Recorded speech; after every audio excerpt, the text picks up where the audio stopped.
हाँ तो बच्चों, आज हम आपको स्टेथोस्कोप के विषय में बताएंगे। जैसे कि हम लोग सरल तरीके से जानते हैं आला, आला के नाम से भी जानते हैं, लेकिन हमारे मेडिकल लाइन में इसे स्टेथोस्कोप के नाम से जाना जाता है। इसके पार्ट होते हैं जो कि सब कोई नहीं जानते हैं। अभी हमारे ये सारे स्टूडेंट हैं जो स्टूडेंट को सीखना है, कैसे सीखना है, किस भाग में क्या है क्या नहीं है, इसमें सब समझाएंगे और एक एक पार्ट का एक एक हिस्सा इसका बताएंगे।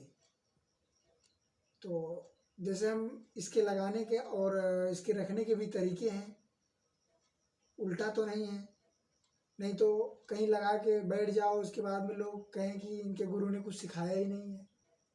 तो इस हिसाब से कभी भी हमें स्टेथो को ऐसे पकड़ना है, पकड़ने के बाद में ये चीज़ हमें देखना है, इसको सीधे और उल्टे में यही एक फर्क होता है इसमें, है ना। इसके झुके हुए भाग को हम सीधा बोलेंगे और पीछे वाले भाग को हम उल्टा बोलते हैं। तो हम कभी भी इसको लगाएंगे तो इस साइड से ऐसे लगाते हैं इसको, ताकि ये वाला हिस्सा हमारा ऐसे रहे, ये वाला हिस्सा नीचे रहे, ऐसे, है ना। ये कभी इस तरीके से ना होना चाहिए हमारा, ठीक है। तो इसका ये जो डायफ्राम है ये कभी ऊपर की भाग में ना हो, क्योंकि कुछ लोग को मैंने देखा है ऐसे लगा लेते हैं। जब ऐसे लगाते हैं तो ये डायफ्राम भाग ऊपर आ जाता है ना। तो ये उल्टा है, डायफ्राम का भाग नीचे होना चाहिए, एब्डोमेन के पास में, जहाँ भी लगाएंगे, चेस्ट के पास में या एब्डोमेन के पास में लगाएंगे तो ये वहाँ होना चाहिए।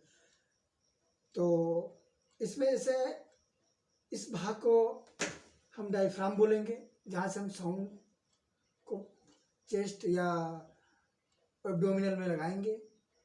फिर उसके बाद में उसके ठीक पीछे वाले भाग को, जहाँ से साउंड की आवाज़ आती है, उसको हम वेल बोलेंगे। जहाँ से इसकी ज्वाइंटिंग होती है, इसको यहाँ से बंद कर किया जाता है साउंड को और ओपन भी किया जाता है, इसको हम स्टेम बोलते हैं।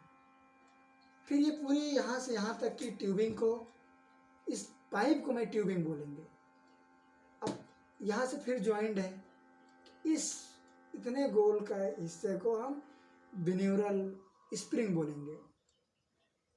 अब यहाँ से दूसरा पार्ट शुरू होता है, यहाँ से लेकर के इस टिप के बीच में इसको हम ईयर ट्यूब बोलेंगे।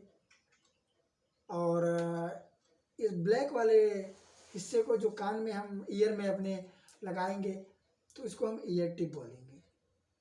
तो इसके पार्ट हैं और अच्छे से याद करके पूरा आप लोग पढ़िए।